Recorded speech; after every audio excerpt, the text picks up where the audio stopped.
So a little hack here for if you're doing things like ears.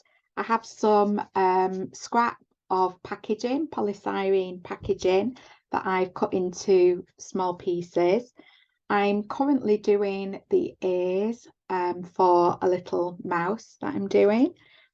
So you will put the top of the ear in this case. You can put the sides if you're doing the sides. When I'm doing ears as well, a little tip is to leave that little bit of frayed bit at the edge, because then when you attach to the head, you're going to have some wool to attach it to, and it will be an invisible join.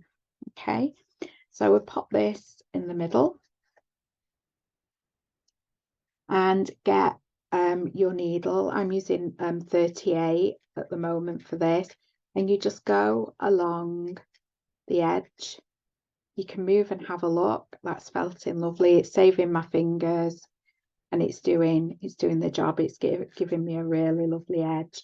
So you can do this with any ears that you're doing, or any of the sculpts where it's a little bit tricky to hold, and you probably see I've got a lovely finish there now. So that's just a quick couple of minute hack for you for future projects.